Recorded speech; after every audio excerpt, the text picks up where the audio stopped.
Cortés, Atlántida, Ocotepeque, Colón, Francisco Morazán, Comayagua, Copán y Lloro son los departamentos de Honduras que se conocen con el nombre del Corredor del Homicidio, ya que en los primeros 6 meses del año se han registrado más de 4.993 muertes violentas, según el Observatorio de la Violencia de la Universidad Nacional Autónoma de Honduras. Hay departamentos donde son especialmente violentos y esto es por las actividades delictivas que se desarrollan en esos departamentos, por ejemplo, Atlántida, Cortés, Francisco Morazán, Copán, hay muchos más, Olancho. Estos departamentos son, primero tienen grandes concentraciones poblacionales, son departamentos donde tienen mayor acceso a flujos migratorios, a actividades económicas, pero también hay acceso a mares, a fronteras. Eso hace que el flujo de personas, el flujo de actividades económicas se preste para actividades delictivas y ahí mucha presencia del crimen organizado se da en esos departamentos que sus negocios los cierran y cuando no se dan bien hechos, entonces es con las muertes violentas. De los 8 departamentos que forman la ruta de la violencia, 4 de ellos es donde se concentra el mayor número de muertes violentas. Cortés, con 1.118 homicidios y una tasa del 70.1%. Atlántida, 211 homicidios y una tasa de 49.3%. Lloro, 297 homicidios y una tasa de 48%. Y Colón, 148 homicidios y una tasa de 47.7%. Cuando traslapamos, por ejemplo, o yuxtaponemos los mapas, el mapa del homicidio, de las tasas de homicidio, lo yuxtaponemos, por ejemplo, con el mapa de incautaciones, las más fuertes que se han realizado en los últimos meses en el país, de redes, por ejemplo, que pertenecen a crimen organizado, de narcoactividad. Cuando lo traslapamos con mapas que tienen que ver con explotación de recursos naturales, que tienen que ver con el tema de la trata, de desplazamiento forzado de personas, interno o de personas que han sido incluso refugiadas en otros países. Y cuando lo traslapamos así, con una infinidad de temas que abarcan todo ese abanico de las tipologías de la violencia que hoy vivimos, nos damos cuenta que terminamos siempre señalando los mismos territorios. ¿Cuáles son esos territorios? Conforman prácticamente una T en el mapa de Honduras. Son estos territorios que componen la parte noratlántica, noroccidental, central del país y con una excepción, por ejemplo, también de Olancho. ¿Qué tienen en común, por ejemplo, esos municipios? En primera instancia yo diría que son municipios que son fronterizos, que son muchas veces territorios estratégicos porque tienen, por ejemplo, un acceso a fronteras marítimas, un acceso a fronteras con otros países y esto permite una ruta o un corredor que se ha definido como el corredor del narcotráfico, lo que no quiere decir que solamente narcoactividad cruce por esos territorios. Así nos damos cuenta que el tráfico de armas, de personas, de vehículos, el tema de expropiación, por ejemplo, de territorios o de control ilegal de territorios por maras y pandillas o por algunas otras entidades o bandas criminales o de crimen organizado, están llegando a esos municipios y que finalmente cuando asociamos nuestro mapa con estos territorios en relación a otros países vecinos, nos enteramos que la idea sería que cualquier objeto material que está ingresando a nuestro país o saliendo de él, entra por estas fronteras marítimas, por la parte noratlántica, cruza todo ese corredor noratlántico de Colón, Atlántida, Cortés y así sucesivamente hasta llegar a los territorios de Occidente. Entonces, La idea sería que todo entra fácilmente por Honduras, atraviesa ese corredor noratlántico occidental, sale del país, prácticamente sí, dejando una ola de violencia, de muerte y de destrucción a su paso.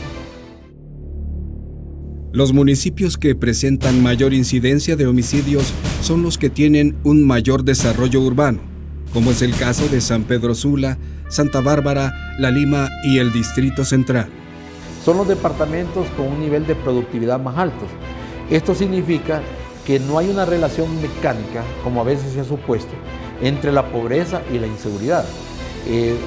Hay departamentos mucho más pobres, pero más seguros. Y aquí, a nivel de naciones, vea usted el caso de Nicaragua, que es un país con índices de pobreza muy parecidos a los de Honduras. Sin embargo, el promedio de muertes por vía violenta es de 13 por cada 100.000 personas.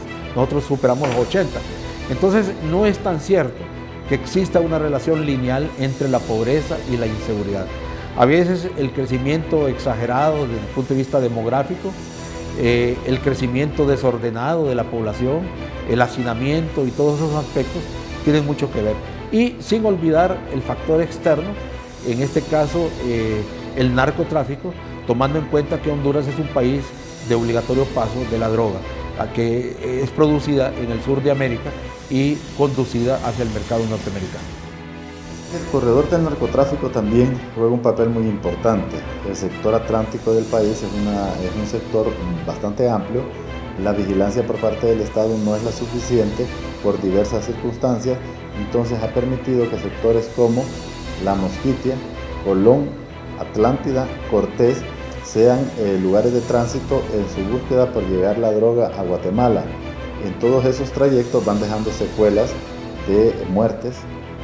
Hay dineros mal habidos. Las personas que obtienen dinero mal habido, pues no les importa gastar su dinero. Ahí vienen las actividades precisamente que van reñidas con la moral, mayor prostitución, mayor niveles de consumo de alcohol y otro tipo de circunstancias que generan siempre violencia. Por eso es que nosotros vamos a ver estos departamentos marcados. Ahora, hablamos de Puerto Cortés, los municipios que son utilizados para el transporte de esta droga o para ser utilizados como corredor. Pero también llegamos a las ciudades de San Pedro Sula con mayor cantidad de población y donde hay presencia precisamente de los grupos que anteriormente mencionaba y que estos grupos se enfrentan entre sí.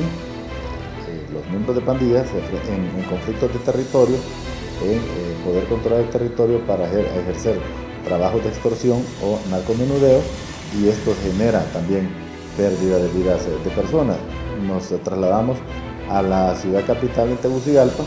Ha sido un trabajo bastante fuerte por parte de la Policía Nacional y otras instituciones del Estado. La georreferencia del homicidio, de acuerdo a municipios y departamentos de ocurrencia, indican que en el primer semestre del año 2013 se registra una tasa parcial de 41.5% de homicidios por cada 100.000 habitantes, siendo la zona norte del país la más afectada con 1.561 muertes, seguido de la zona central con 833 muertes. En tercer lugar, la zona occidental con 518 muertes, seguido de cerca por la zona oriental con 555 muertes y la zona sur con 80 muertes. La actividad del narcotráfico juega un papel fundamental en la creciente ola de violencia que abate al país. Desde la década de los 80, el narcotráfico se ha introducido en Honduras, por ser el centro geográfico de Centroamérica y por ser un estado fallido. Se ha convertido en un corredor del narcotráfico. Algunos que todavía tenemos la esperanza de creer que no lo somos totalmente, pero hay quienes son más enérgicos y dicen que ya Honduras es un narcoestado, que en todos los estamentos del Estado hay personas claves que no dejan pasar algo o no dejan que se descubra algo o no dejan que se mete preso a alguien porque está alguien de muy alto nivel haciendo que las cosas se entorpezcan y por eso no haya justicia o no estén los que tienen que estar presos. Eso por un lado. Por el otro lado, la falta de credibilidad de nuestro sistema policial hace que ni las personas más honradas crean en la policía. Entonces eso también, eso lo han creado. eso lo han hecho a propósito. Nada se ha dado porque sí, por la casualidad. O sea, la policía se debilitó con una segunda intención, no fue porque se debilitó porque sí. Llegaron personas ahí a eso, a que se dañaran. Y sí, estamos a punto de ser un narcoestado completamente.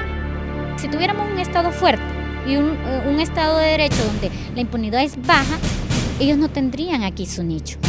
Se irían a países débiles, pero los países que tienen una estructura estatal, un estado débil, es un caldo de cultivo para todas esas cosas. La creciente narcoactividad en el país convierte a Honduras en un territorio en guerra, acelerando con ello la violencia, desintegración social y territorial del país. Ante esta cruda realidad, existen alternativas que ayudan a enfrentar este problema que abate la vida de miles de hondureños. Lo que podríamos hacer es que todas las instituciones que todavía tenemos alguna cierta fortaleza, el Ministerio de Educación, la universidad como tal, empezáramos a ver cuántos estudiantes, cuánto de los jóvenes, de los sectores rurales, de los sectores urbanos pero que marginados, van a la secundaria pero no tienen la oportunidad de ir a la universidad. ¿Cuántos de ellos fueron buenos estudiantes y que podrían ser perfectamente futuros policías? Y abrir una academia en vez de secundaria, de tercer ciclo en adelante, de que fueran policías, gente joven, gente honesta, gente que todavía no ha caído en el ambiente de delinquir, que pudiéramos agarrar aquel grupo juvenil que está, que por la falta de oportunidades está muy difícil que llegue a la universidad, 1, 2, que también por la poca importancia que le ha dado los estudios, ve el estudio como algo de pérdida de tiempo y entonces que prefiere algo que le va a dar dinero ya, como una carrera técnica. Entonces podríamos hacer que la policía se convirtiera en una educación técnica. Habría un montón de jóvenes que preferirían ser policías en 3 años en vez de hacer una secundaria completa, por el ambiente donde viven, por las familias que tienen bajas condiciones económicas. ¿Por qué cree que hay tantos militares? Los militares no solamente van a ser militares porque tienen la vocación, sino porque sus padres le dicen, mira, yo no te puedo llevar a la secundaria. La única manera que vos estudies es que si te hagas militar, porque te van a dar la comida, te van a dar el estudio y te van a dar la comida, te van a mantener. Entonces, ese estilo de persona, posiblemente desde ahí lo podríamos estar coactando para que pudiera ser un policía más noble, una generación nueva y que se viera desde otros estamentos y no necesariamente desde la policía. La población hondureña no le queda más que esperar que el gobierno combata el flagelo de la violencia, ya que las estadísticas de muertes violentas alrededor del territorio nacional va en aumento, llenando de luto y dolor a los hondureños.